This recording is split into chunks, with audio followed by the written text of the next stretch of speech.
of directors.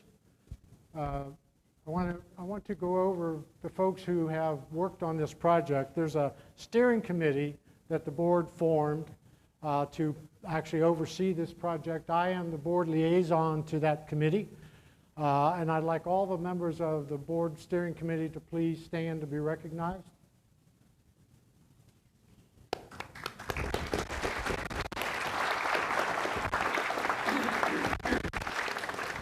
And there are two other committees that, quite frankly, did all the hard work and lifting, and I want to introduce those folks.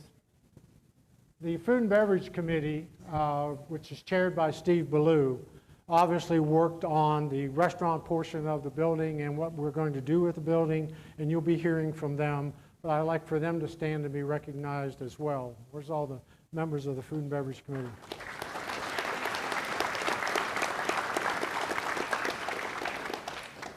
And then the second subcommittee that we had was the Golf Committee. They obviously worked on the golf portions of this project. The Golf Committee is a standing committee, but we also dumped this on them to help us with this project as well. And Mike Johnson is the chair of that committee. Would any members of the Golf Committee that are here please stand to be recognized?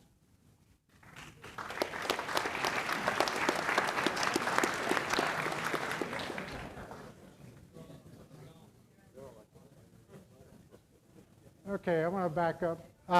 The first two phases of this project are focused on golf, and so I'm going to ask the Director of Golf Operations, Jeff Houston, to come up and take us through those two phases of the project. Jeff? You got my clicker? I do.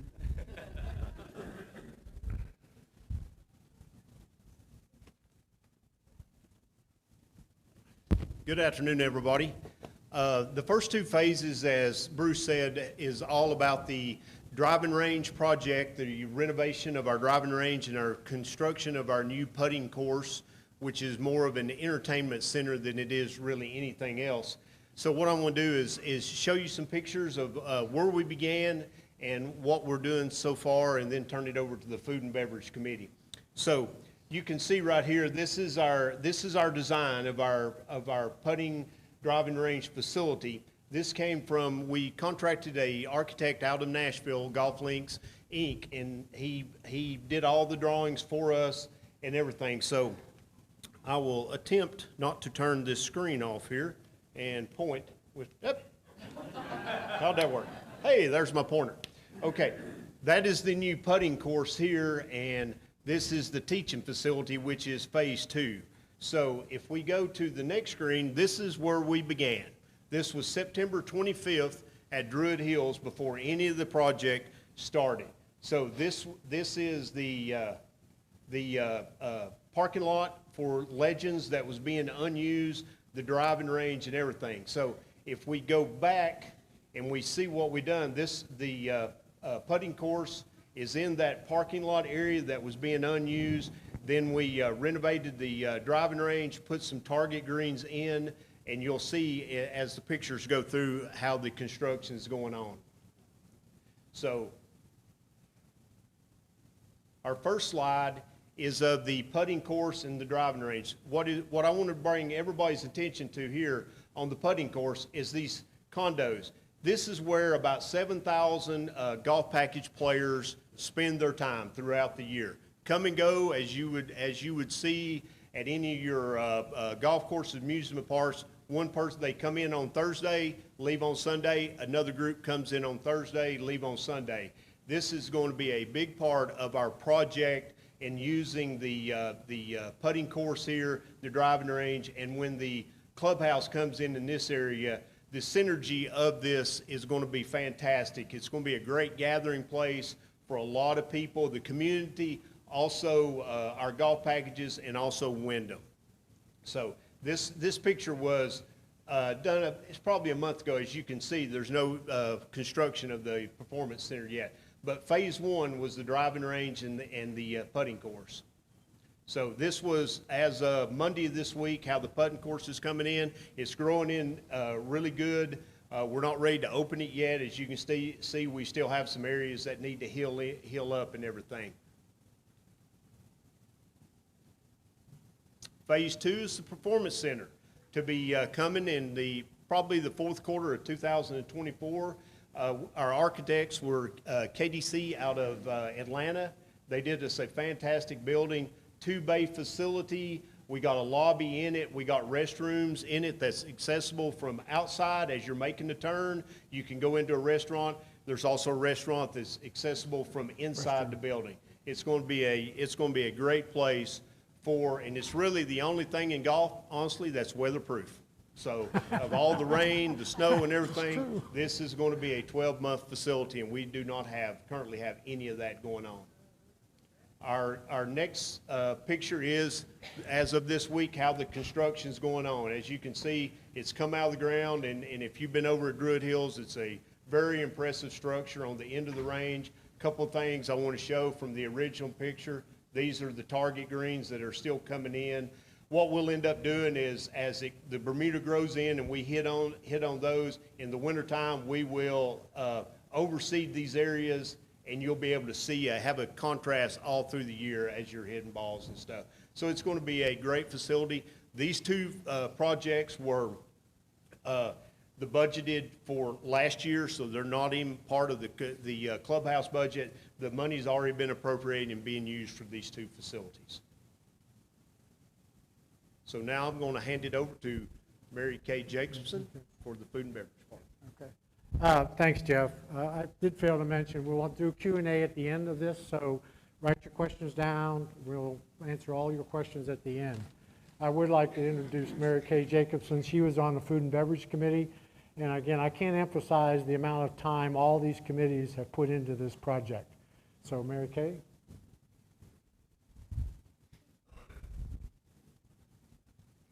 Good afternoon. I'm going to take you back 2.5 years when the board first issued their concept paper on food and beverage operations for Fairfield Glade. What we're going to do today is upgrade and refine that whole policy. First of all, as you've probably noticed, if you play golf or have casually stopped by Dorchester, Heatherhurst, or Druid clubhouses, the snack bars are no longer snack bars. They're local neighborhood eateries, and the menus have been stepped up so that they are serving breakfast, lunch, and a lighter fare dinner. Each venue has a unique menu. Dorchester features the gourmet hamburgers and flatbreads, and I highly recommend going and getting flatbreads. My husband and I like to go down there a lot and get them. Heatherhurst has an expanded deli sandwich menu that includes gyros, gourmet sandwiches, and wraps. And Druid Hills has expanded their condiment selection for hot dogs, bratwursts, and hamburgers. With the construction of the new clubhouse at Druid Hills, the Stonehenge restaurant and Druid Hills will operate symbiotically as part of a total restaurant concept for Fairfield Glade. It's envisioned that Druid Hills will be the lively gathering spot with a more casual atmosphere and menu. With completing of the construction of the clubhouse, the sports bar motif is going to be taken away from Stonehenge, and it will be more of a warm and inviting ambiance after 4 o'clock with a creative menu for the discerning diner. And just to show you how we came to our concept of food and beverage operations at Druid Hills, I want to take you back to some of our original concepts that you've seen before, but to remind you of the community that we serve. You, the resident and non-resident members, the timeshare owners and guests, and the golf package members. Second, we used a lean canvas business model to envision the unique value that the clubhouse will bring to Fairfield Glade. And we based this on your emails, the focus group comments, surveys, town halls, and the annual meeting when folks were giving comments. We use this guiding construct as the foundation for building the new food and beverage operation at Druid Hills. Specifically, you wanted it to be a unique gathering place, a theme we heard over and over in written comments in the focus groups. Second of all, it should have a vibrant social environment that's enhanced by the beautiful views around the clubhouse. Third, it should focus on customer comfort and ambiance. And last, it must have consistent excellence in service, menu offerings, and days of operation. Our overall goal being to attract and retain patrons while causing them to linger and enjoy the venue. And this is what we've been doing for the last 2.5 years. In order to build our business model, we collected, parsed, and analyzed your input from these various sources.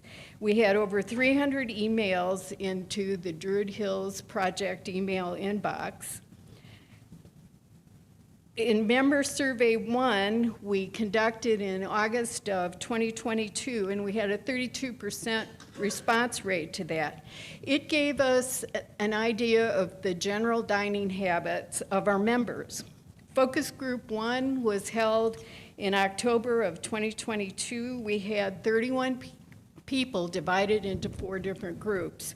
3 of the groups were based on length of residency. Less than 5 years, 5 to 10 years, and more than 10 years. The 4th group was comprised of folks that had sent constructive ideas to us through the email inbox. All 4 groups were asked the same question. What do you value most in a food and beverage establishment? What would make you choose Druid Hills as a place to take your guests? And what do you feel would set Druid Hills apart from other food and beverage venues in the area?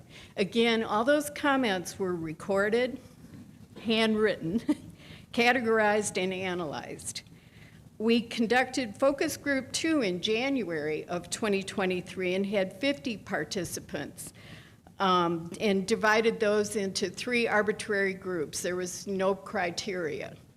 Each group was shown the same slide deck of examples showing different design feature possibilities so we could better understand member perceptions of value in the new food and beverage venue.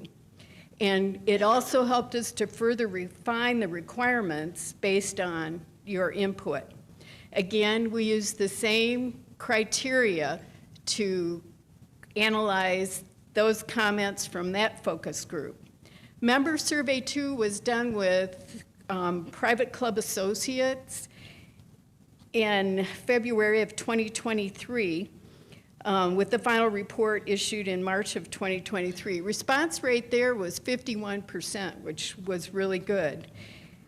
This survey was also provided to the Wyndham management, timeshare owners leadership, and golf package managers to respond on behalf of their clients.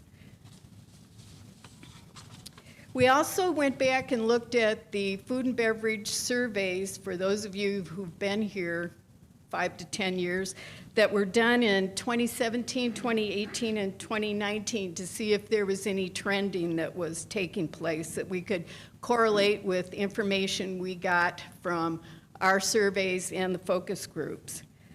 We also had in-person meetings with Wyndham management and the timeshare leadership and golf package managers. Their clients had similar comments to what we were getting from our membership. More food venues, consistent quality in food and service, and later hours of operations. And as I said earlier, we also recorded comments that you made at the various town halls and the annual meetings, and incorporated many of those in our design sprint when we first started putting the concept together. And here's what you asked for. You wanted a flex space room. These are not in any hierarchical order.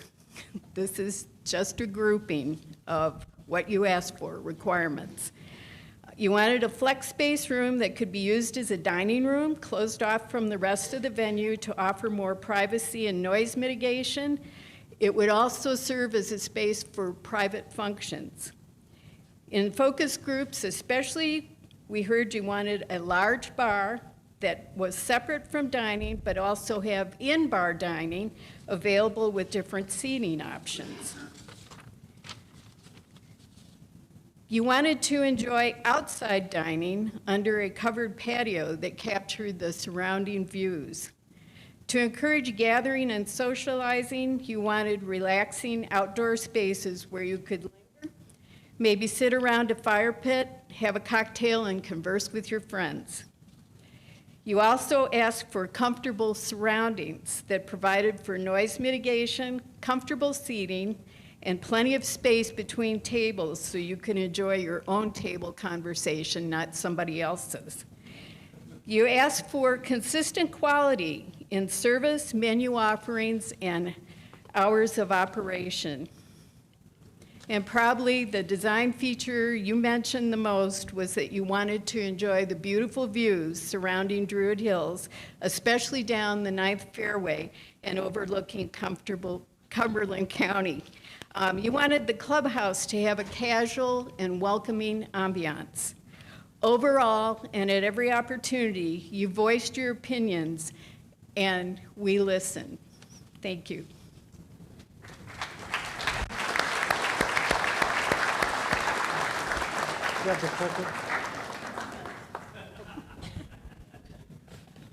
Okay. As this says, I think this is what everybody wants to see, is what is it that we plan on building? And I understand that this is the concept, and this concept was, as Mary said, created by you. We didn't sit in the back of a room and say, this is what I want in a restaurant. This is what you said you wanted in the restaurant. So what I'm going to do is I'm going to introduce Dave Meisler, who is the chair of our Major Capital Projects Committee. Dave also sits on the Druid Hills Steering Committee. David has spent a lot of hours, and he will explain how we got where we got to, and he will introduce our guest speaker, who will show you what it is we're about to do. David, do you need this? No. The Major Capital Projects Committee has been involved in this project from the very beginning. So we started meeting with the Golf Committee, with the Food and Beverage Committee, because we wanted to understand what the needs were. And so we learned a great deal. It became obvious during this process that it was time to get an architect on board. But we didn't want a guy that this was his first rodeo. We wanted somebody that has built clubhouses previously. So we found 5 firms that specialize in golf course, clubhouse construction. We got 3 viable proposals, and we selected S. Vic Jones and Associates as our architect. Vic has been involved during his career in over 500 clubhouses. So he brings a vast experience with him. So what Vic is going to present, as Bruce said, are conceptual drawings based on what you said you wanted. So with that, I'd like to introduce Vic Jones.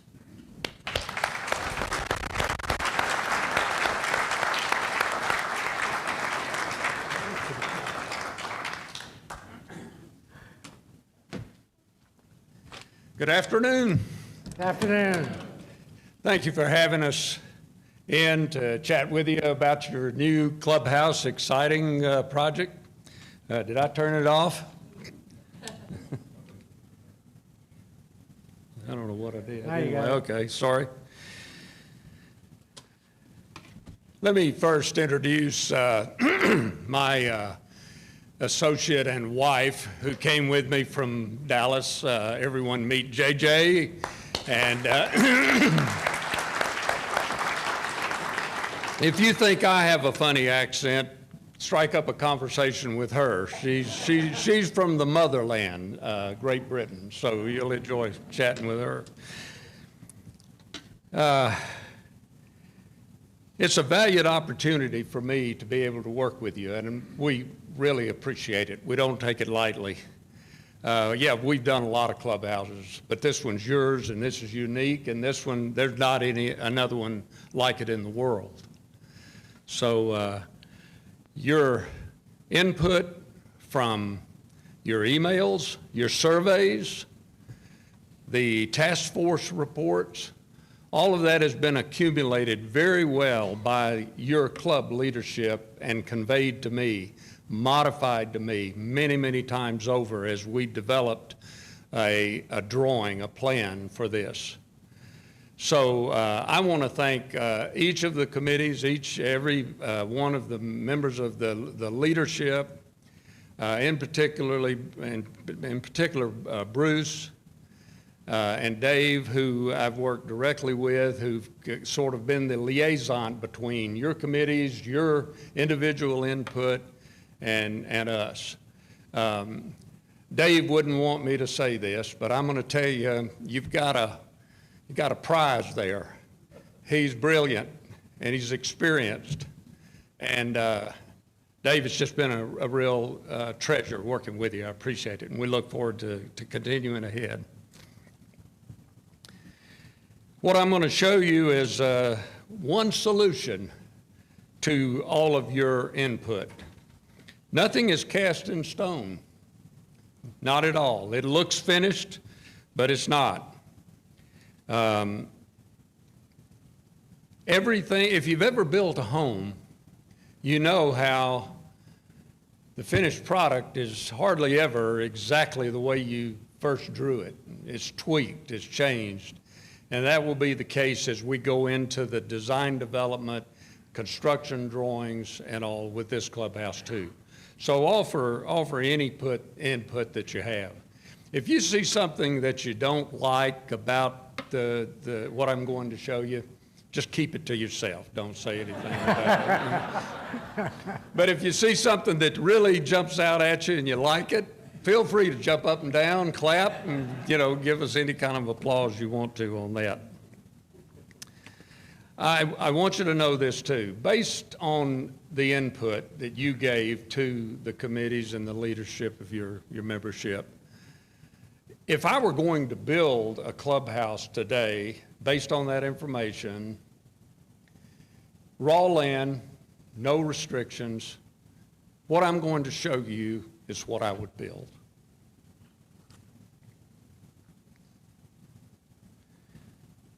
So, you've done a great job as far as input goes. We have at the end of the meeting a chance for questions. We'll have what you're going to see in the slides and all here on easels over, and if you want to ask a specific question or give any of us any particular input, please come by and do that. So, the good part. We're going to start off with the site plan. This is the current Druid Hills site plan. If you located the existing clubhouse, it would be right in this area here. The current tennis courts over in this area, just sort of straight up from the curve in the road here. A new entrance, a kind of an extravagant entrance, landscaping on both sides, separated by a median. Sorry? I'm not used to this thing, so let me give you, I got this just for this meeting. So. You come in, it's a curved, a serpentine kind of a driveway that ends up coming right into the main entrance of the clubhouse. The porte cochere, a drive-through, drop-off, dry place. that you could swing in, but parking options on both sides, either direction. Plenty of landscaping around the parking lot. And this plan, as it indicates, now the number has escaped me, indicates 234 parking spaces. Can be expanded, can be contracted in if we need to. We'll work that out as we go through. If you have a bag that you want to drop, you can come into this area, turn, and then turn into an offshoot of the parking and driveway area here, and the bag drop is right in this area. Bag racks, and the starter shack is right here, right outside of the Golf Pro Shop, and we'll get into more detail on that. There's handicap parking for golfers on this side, for social visitors on this side. Cart staging in this area. This lighter area is indicating a ramp into the basement. We're planning a 2-story building. The lower story, a basement, will be inaccessible to public or members. It's staff only, cart storage primarily, some receiving and other general clubhouse storage down there. Nothing important. Then the main level is where you will entertain. The cart path behind the clubhouse is essentially where it is right now. The putting green is moved from this area over to closer to the golf training center. Of course, the green and then the putting. The views will be spectacular, from the clubhouse to the putting course to the range and back down 9, which was one of your prime criteria. Today, we went over to Stonehenge, and there was a big 14 or 18-wheeler beer truck parked right in your front door. As much as I like a good brew, I just don't like that, and neither do you. So look at this. We have a separate entrance down here that comes in and goes down a slope to the level of the lower level basement. That is a service yard that will have retaining walls on both sides of it, hidden from view from normal everyday traffic and member and guests. It has a receiving dock, a ramp for trucks that just drop off hand truck goods, taking them up into a receiving area in the basement. Out of sight, out of mind. Also the dumpsters, the fuel tanks, things like that are all down there and hidden away. This parking over on this side, near to your maintenance area, is designated employee parking. Again, any of these can be expanded and contracted as we need it. Any of you guys have anything to add on the site? All right, we'll come back to it if you want to. The floor plan. Now I'm going to walk you through it as if you were visiting it. Porte-cochere, drop-off area, covered, not high. Trucks will not be allowed to come into that area.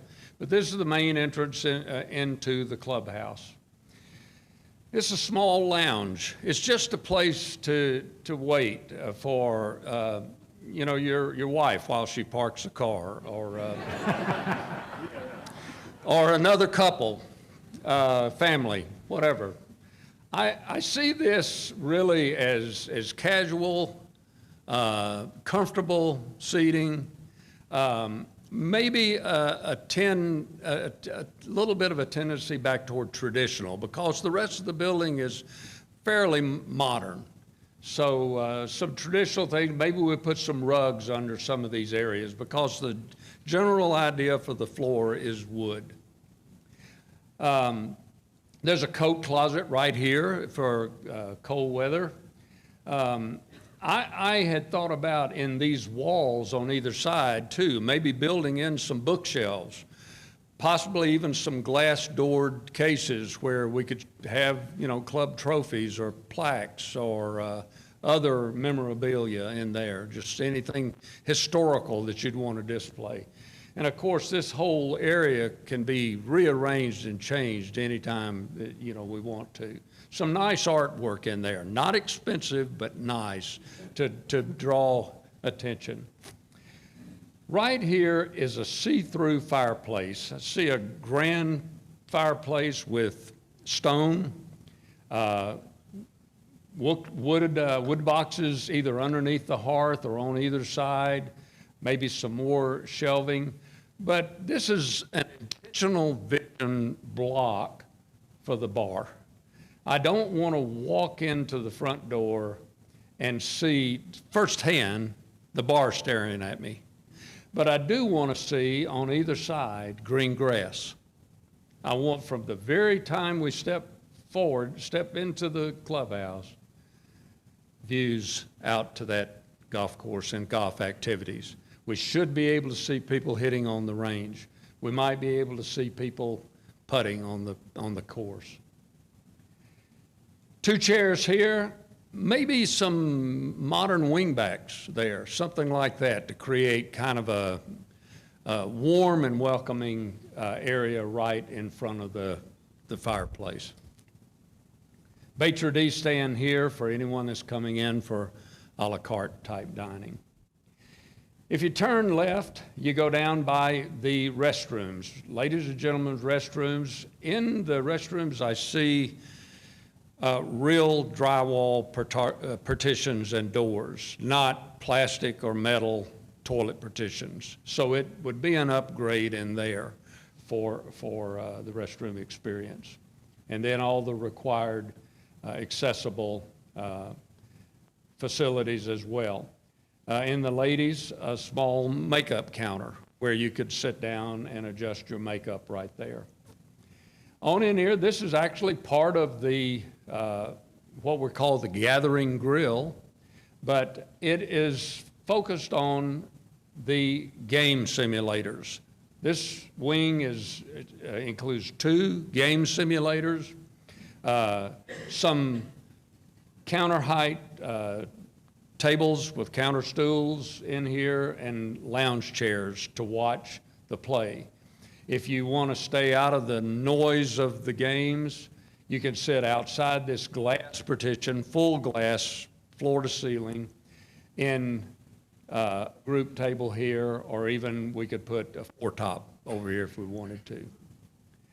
This is access out to the veranda and the outdoor covered terrace dining that you wanted. But let me first stay inside. I want to walk you through that, and then we'll come back out to the outside. This is the gathering grill. It includes 82 seats, including 16 booth seats. These are booths that would handle 4, maybe 6 people at each table. Around to the bar seats, forgotten how many. 18. How many? 18. 18 around it. A design of the bar top that actually curves in and out so that conversation areas could happen, where you're not sitting in a line not facing each other, but sort of where you can cluster in groups of 2, 4, 6 people.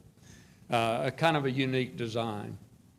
The bar also has a back bar that through these 2 windows, when they're open, serve a bar that is outside on the veranda. So a waiter can come to this point or to that point, serve drinks all the way out to the fire pits, or you can sit at the bar if you choose to right here and be outside.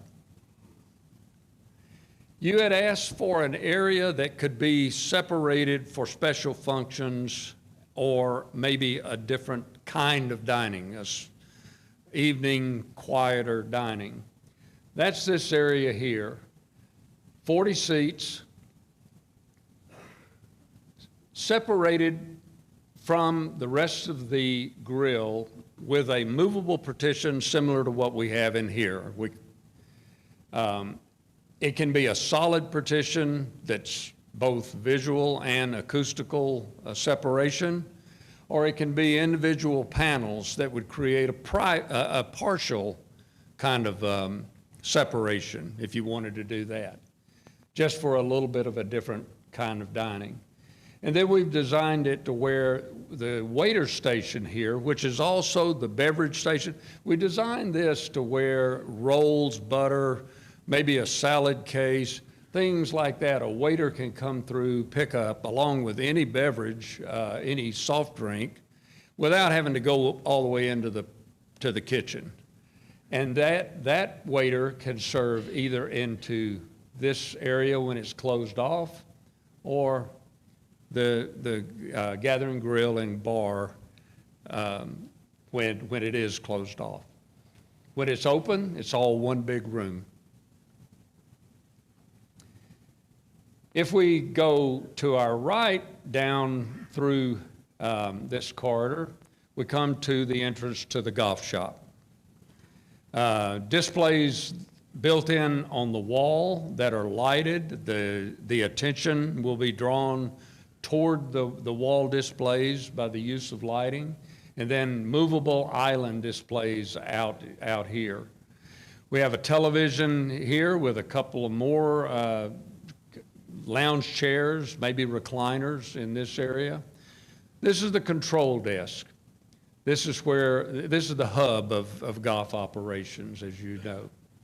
It has plenty of windows, views out directly to, in this area, that backdrop. On out past it, over here is the starters building, starter shack and rental clubs. It overlooks the ramp going down into the basement. And then out in this area, of course, it has control of all the cart staging. Also in the golf shop, we have a stock room, changing area, pro's office with some storage, work room where assistant pros, tournament prep, things like that can happen with some storage in there. And they have views out front to the parking lot. This area is basically offices. This is your tea time, your central tea time headquarters, director of golf, food and beverage director, and then with that, a restroom, a workroom with copier files, things like that, and other storage in that area. There is a secondary entrance here for golfers. If you park on this end of the parking lot and are coming to play golf, you can come in here or by the bag drop and into this door or that door directly into the golf shop.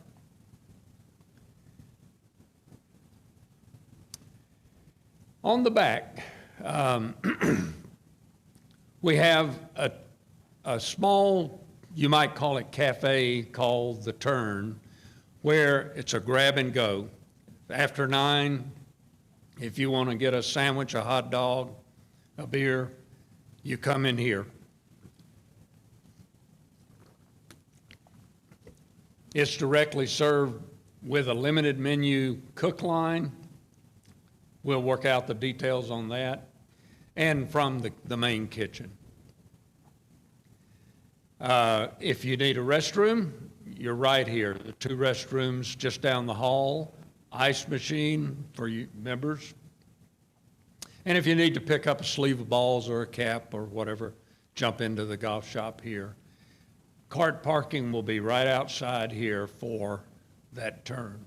Excuse me.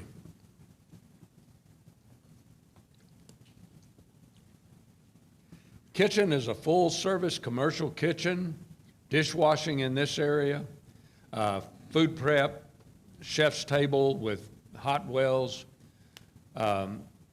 cook line here, and higher volume food equipment in this area.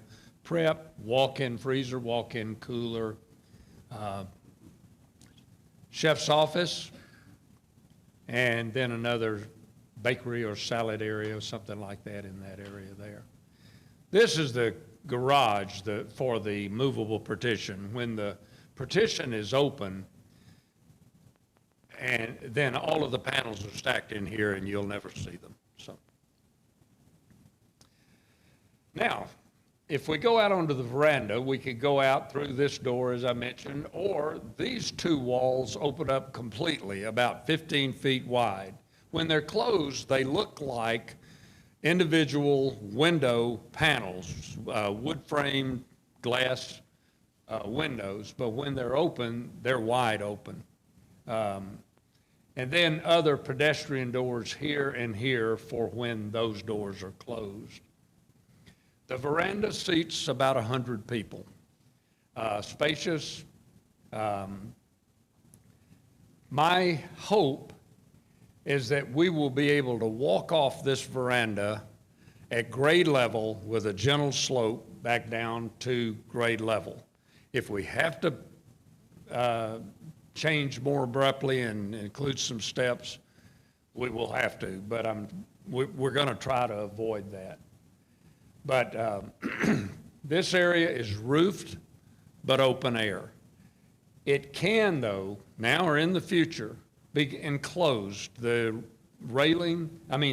columns, there will be no railing unless we have to have a big drop off.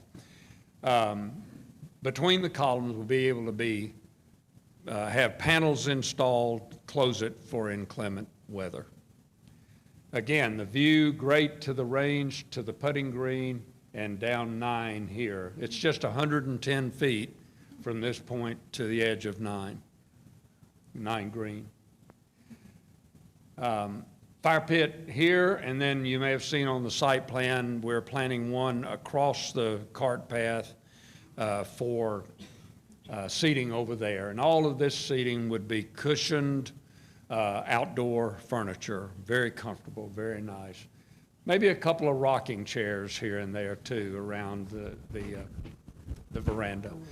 This area is a continuation of the veranda, but it's really just a covered walkway where you can walk around, if it's drizzling, into the golf shop, back around here. I failed to mention when this really is for halfway through your golf round. When you're finished playing, everyone will go and accumulate in here, not back in there.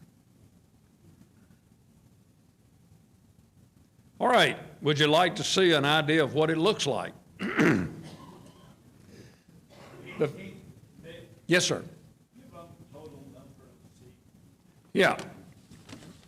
Total number of seats is 253 seats inside and out. And you can vary that, of course, less if you need to. Size-wise, the overall clubhouse, both levels, is about 22,000 square feet. The main level that we're looking at here is 13,000 square feet, and then the basement has about 9 in it. And the little starter shack over there is only about 100, but it will be connected with the roof line, as you'll see. Anything else I've forgotten to add?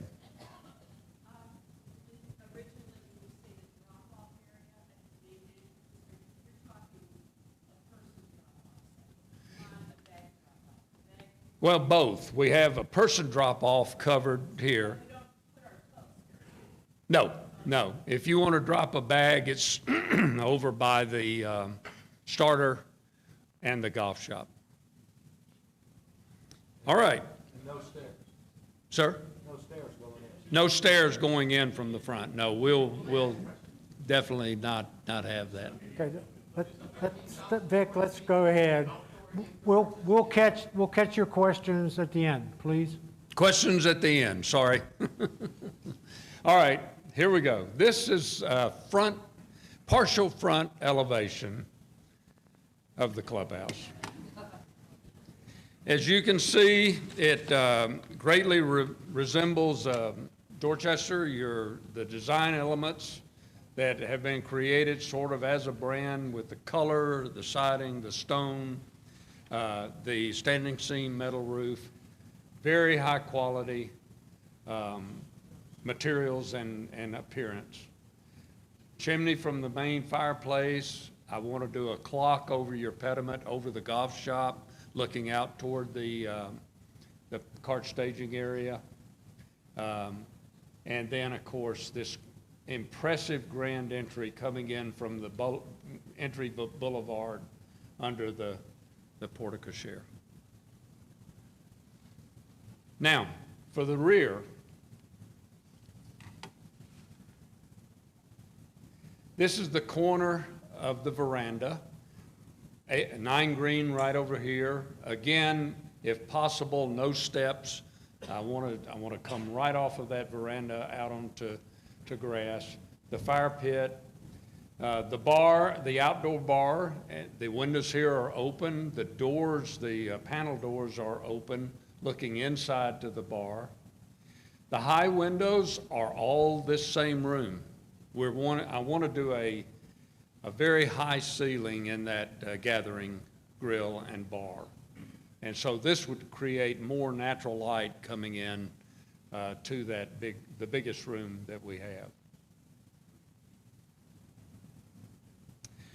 Now, something I'm really proud of, I want to show you a little virtual walk around of this entire building.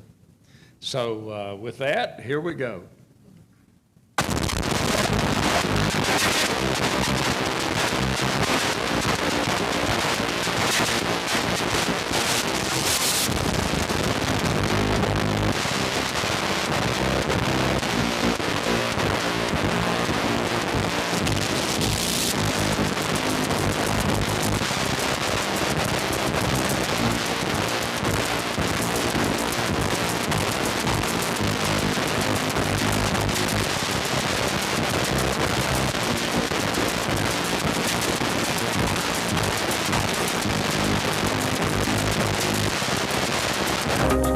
Now to the golf shop on the left, the turn in the middle here. We're going down essentially the cart path where it is right now, under the covered walkway to the veranda. The doors are open. You can see the bar outside and the bar inside. Fire pit, spacious seating. Again, looking into the 2-story gathering grill. This wing is the game simulator wing, not too eventful, and here down below, out of sight, out of mind, is the service yard. And then we come back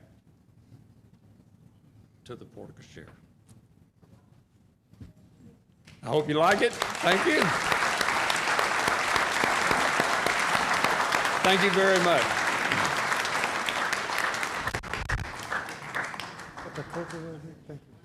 Okay, if you have some questions, comments, please go to the microphones that are in the back. There's one over on each side, and we'll answer the questions. I may not, but somebody will answer the questions you have. Yes, sir. Please state your name. John Green. Okay, John. We have a lot of golf leagues here, and I'm wondering where they would sit when they come in after a round. If you have 2 leagues that are planned, for example, and they come in one after another, you might have 30, 40 people.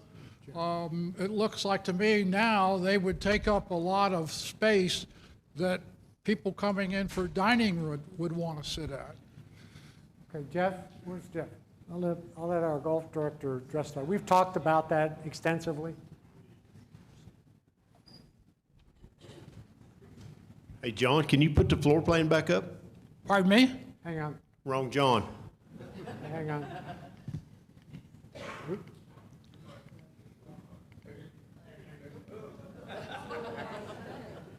Okay. Here, you want this?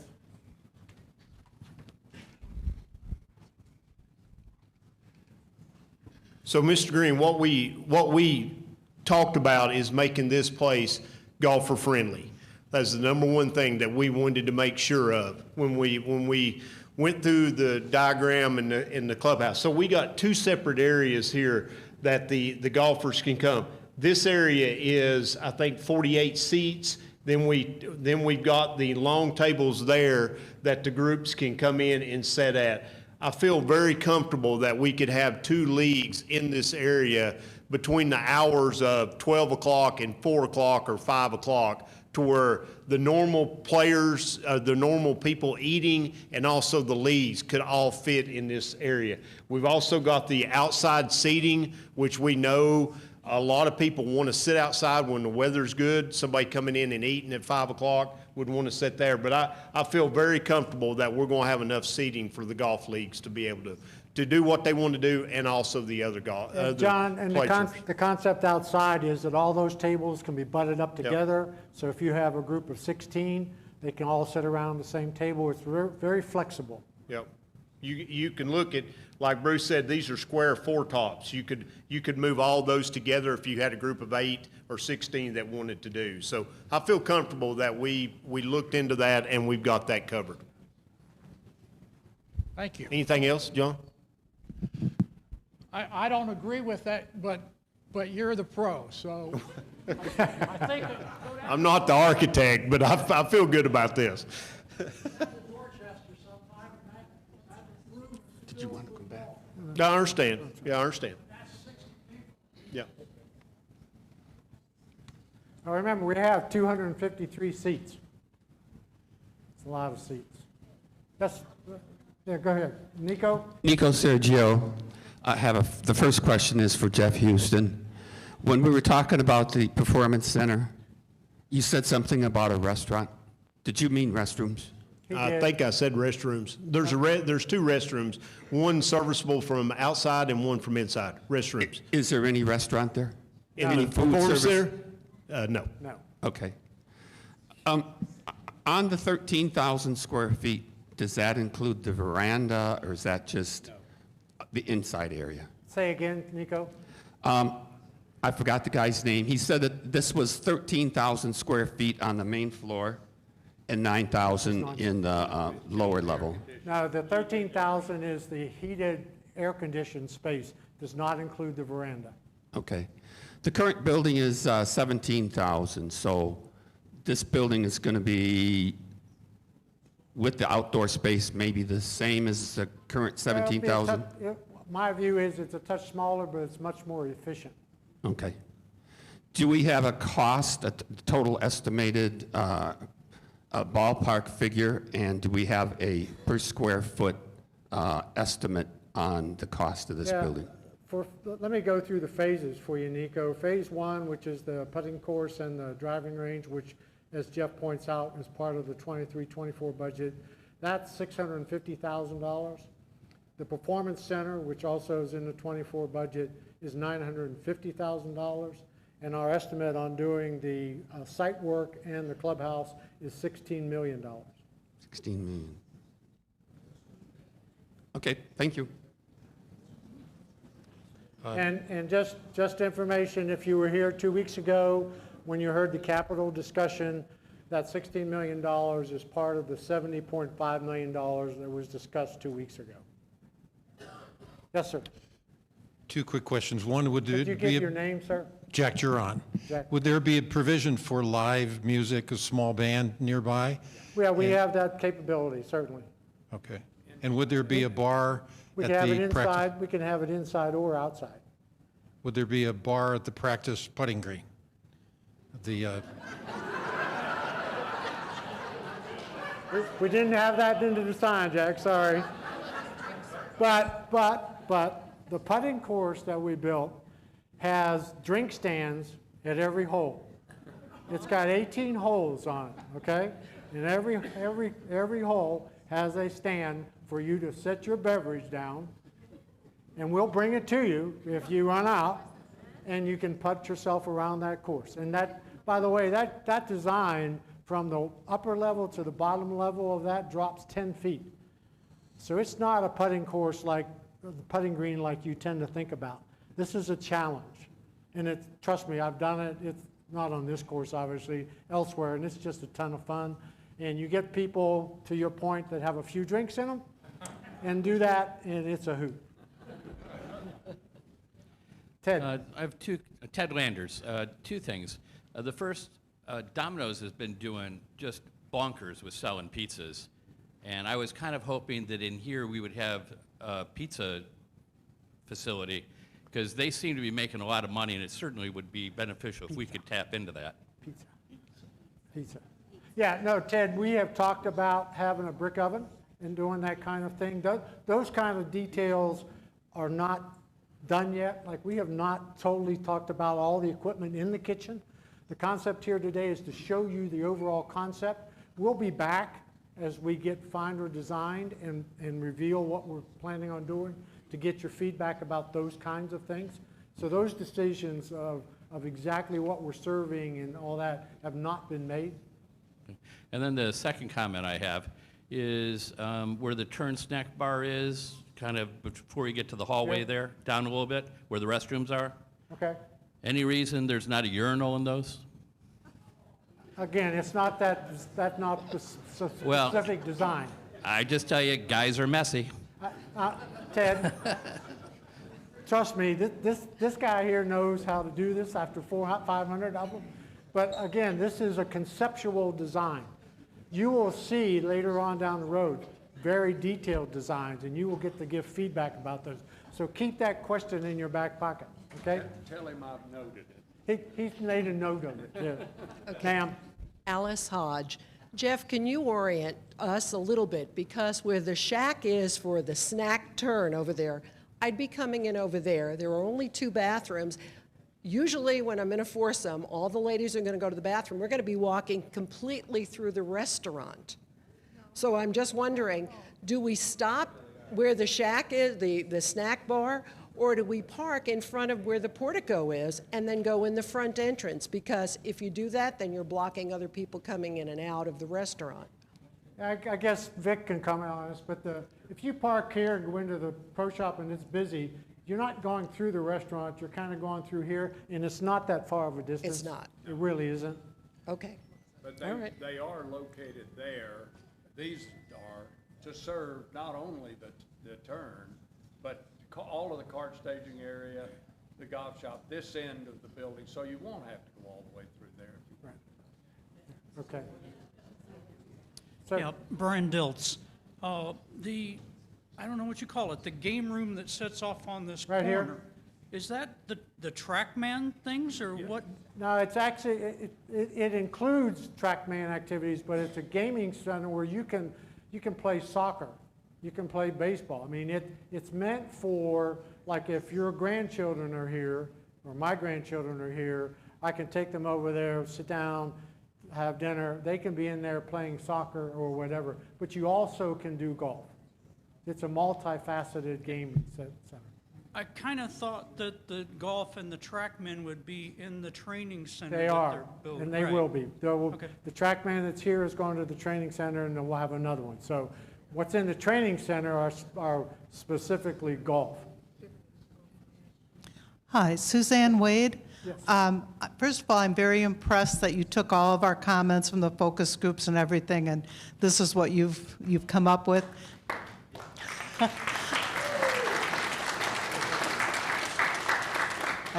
They obviously agree with me. Thank you. My only concern, when I go to Stonehenge, I have a very handicapped husband, and there's not enough handicapped up there. And I only saw 4 handicapped. There must be another area you've got by the restaurant. I mean, we're an elderly population. We have a lot of people with the handicap stickers. Yeah, no, we will have more, and again, this is the concept. Okay, and so when we get to the specifics of it, there's obviously code that tells us how much we have to have, but we will, because of our population, Right. ensure that we have it. And the thing that we've talked about, Vic said, is like at Stonehenge, you have to, no matter how you get to Stonehenge, you're coming up a hill. You're not going to have that here. Yeah. It's going to be flat. Yeah. Okay, that was just when I saw that, and I thought, you know, the 10 or 12 that are at Food City are full all the time. And so I was just concerned about that. Thank you very much. You're welcome. John Johnson. Two quick questions. I might have missed it a little while ago, but you said there's seating for 100 out on the veranda? Yes. And you said a total of over 230 some? Just 253 seats total. 253. But you keep mentioning about 48 to 60 some in the indoor areas. Where's the rest? Well, again, there's 18 bar seats, there's 82 seats in here, there's 16 booth seats, and there's 48 seats here. You got to do the math to add them up, but there's 253 seats in total. So indoor dining in total is? No, it's 153 inside, 100 outside. Okay. And one other quick question. Sure. I get a lot of questions from people about they miss their karaoke, other events that used to happen in Legends. Is there going to be some way of doing that in this new design? Well, and again, what I'm trying to show you today is the concepts, all those kind of details about entertainment, karaoke, we will discuss as we go. And so that's open for discussion and input. If we're going to have a band or something, there's no reason, and a sound system, if you all want to get up and sing, I suspect we can make that happen.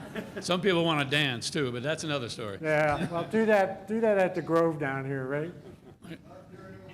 It's true. I can't argue with that. Yes. Bill Booth, I just want to tag on to what the gentleman asked. When we think back to events at Druid in the past, we had major community events like Thanksgiving. That dining room served that quite well. I'm wondering if going forward, those events are going to all continue to be held here. It's not looking to me like this plan is going to accommodate something like that. I believe the seating there was 150 plus in one area, and this is all chopped up, and you're including bar seats and everything else. What's the plan for those large events? Do you think that they're going to go in this facility, or are they going to continue here? No, they will be continuing here at the center. And that's what the focus groups said they wanted? Yes.